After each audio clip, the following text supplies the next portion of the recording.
Son vaxtlar taksi xidmətinə tələbat artdıqca sürücülərin davranışları ilə bağlı şikayətlər də çoxalır. Bir çox sərnişinlər lazımsız söhbətlər, sərhədsiz suallar, kobudluq və ya qaydalara əməl olunmamasında narazılıq edirlər. Bu hal həm insanların təhlükəsizliyinə, həm də xidmətə olan etimada təsir edir. Bəzən sürücülərin psixoloji hazırlığının zəifliyi, şəxsi problemləri və ya peşə davranışı qaydalarını bilməmələri xoşagəlməz narahatlıqlara səbəb olur. Digər tərəfdən, taksi şirkətlərinin nəzakət mexanizmlərinin tam formalaşmaması da problemi dərinləşdirir. Mövzu ilə bağlı psixoloq Samirə Bağırova ajansa açıqlama verib. Samirə Bağırova bildirib ki, sualların hamısı eyni bir kökə bağlanır, yəni insan nə üçün səmimiyyəti olmayan yerdə özünü güclü göstərir, sərhədi aşır və ya özünü nəzarətsiz aparır. O, özünün də bu hallara şahidi olduğunu deyib. Bir çox taksi sürücüləri güya müvəqqəti olaraq taksi işində çalışdığını vurğulayırlar. Bu, egonun kiçik də olsa özünü müdafiə etməsidir. Sərnişin yanında özünün sosial üstünlüyünü qabardır. Çünki ego bu sahədə çalışmağı sığışdırmır özünə. Bəzən sərnişin qadın olduğu halda bəzi kişi sürücüləri qadını öz maraq obyektinə çevirir. Beynində fantaziya qurur. Əgər qadın sərnişin davranışı da adekvat olmasa, anidən sürücünü kobudlasa və ya əvvəlcə səmimiyyət qurub, sonra soyuq cavablandırsa, bu artıq təhlükəli tərəfə keçid edərək aqressiyaya oyadır. Psixoloqun sözlərinə görə, əgər sürücü içkili ya da narkotik maddə təsiri altında sükan arxasına keçə bilirsə, buna əsas səbəblər var. Sürücüyə təyin olunan cəza mexanizmləri əgər davranışda hər hansı dəyişiklik yaratmırsa, cəzalar da sərt olmalıdır.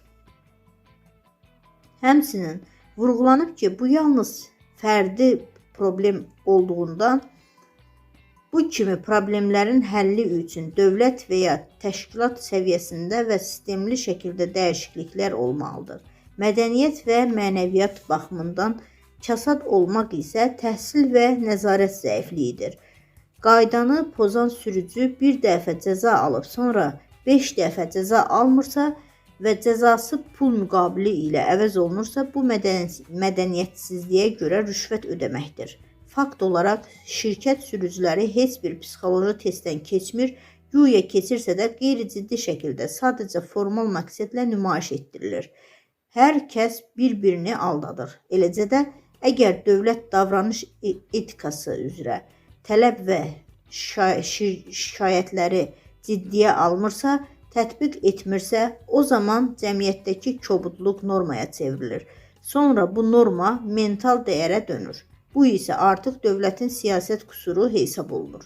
Sərnişin taksiyə əyləşmədən öncə məsafəni, ünvanı təkrar söyləməlidir. Cavaba əsasən təxmini də olsa hansı bir sürücü ilə yola çıxdığına əmin olmalıdır.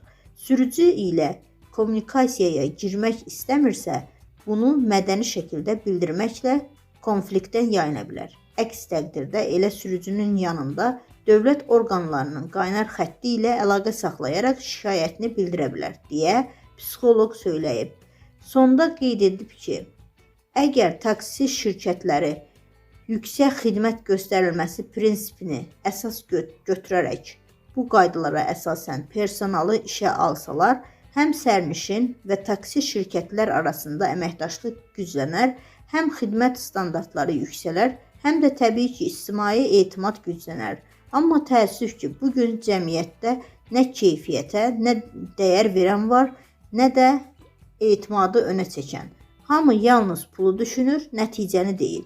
Ona görə də aqressiya, mədəniyyətsizlik, etikaya uyğun olmayan söz-söhbətlər hər zaman hökm sürəcək. Bu şəkildə isə əvvəlcə münasibətlər, sonra cəmiyyət, daha sonra dövlət daxildən zəif düşəcək.